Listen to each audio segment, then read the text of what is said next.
Welcome to Webspace, the webmail client from GMS. Here we have the inbox view with the emails displaying here and the vertical split, so you have the contents of the email on the side. And over here, of course, you have the folder view.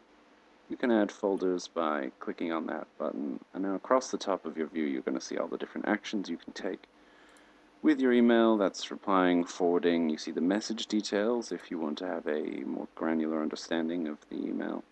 You can also move or copy that mail, put it in the bin, trash folder, move the sender to your block list. You can mark a mail as read or unread if that appeals to you. There's also the search function, which is there, or via the binoculars, which is a more advanced search, more detailed, more granular. And again, here is the view. Like I said, it was vertical split, but you can also change it to a horizontal split or no split, so you just have the items in your inbox not displaying any of the message information as default. You can adjust that to your preference. We recommend this, or perhaps the no split view is also welcome. There is also the address book, the calendar, and GMS Drive, which is cloud storage. And at the top here, you can adjust the preferences. You can have general account mail, your preferences for your address book or the calendar. But we're going to stop looking at that now.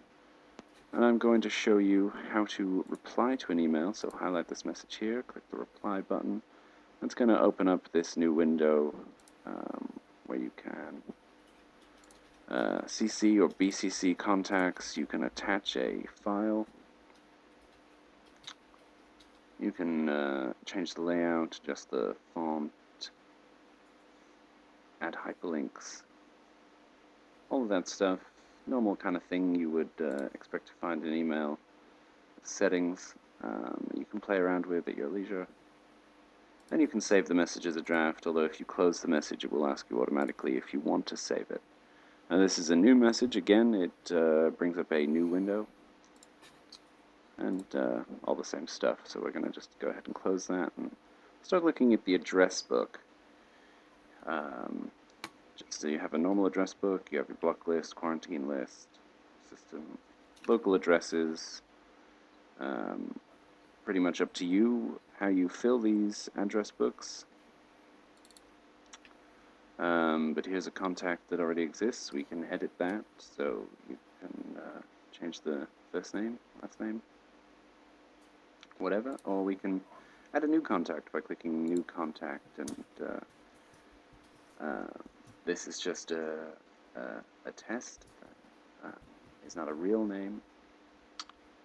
Person Man is not a particularly common name in this country, or in any country as far as I know, but I could be wrong. So you also have the option to add someone's website or their middle name or qualifications. Make access to this person public or private if you want to share your address book. That's what we're going to save. New test person man. And now we can easily see all their contact details and adjust them, edit them. Maybe they've changed their name by default.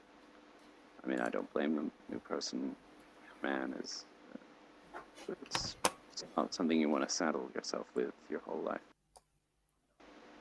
So now looking at calendars, let's take a look at new events. So you can see we already have one populated in the calendar. That's for 1:30 on Thursday, as you can easily see. And you have these options, but we're going to look at what happens if you edit an event. So you have the summary there, which is the name. You can invite attendees, you can set the location, you can change the date and time.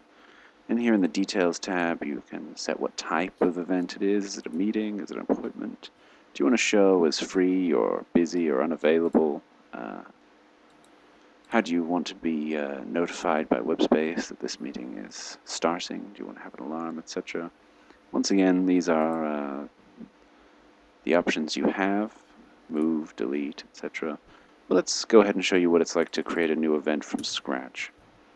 So let's call this one new event again. And that's not a real email address.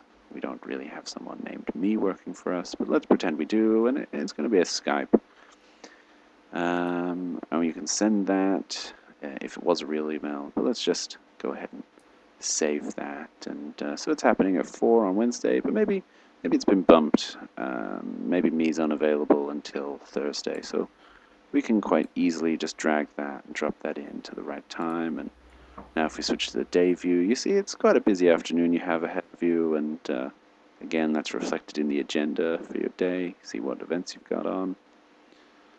You can navigate through the different days of the week or different months with the calendar, or using the arrows, but they can just go backwards and forwards. If you want to navigate more fully through time, you're going to want to use the calendar. But again, there's also a month view here. And now moving swiftly on, we come to GMS Drive, which is cloud storage for Webspace. There's also a desktop app you can get. You can see there, bottom of your screen, you upload files, documents, anything that you might want to have access to via a web browser through Webspace. That's all for now. Thank you for watching.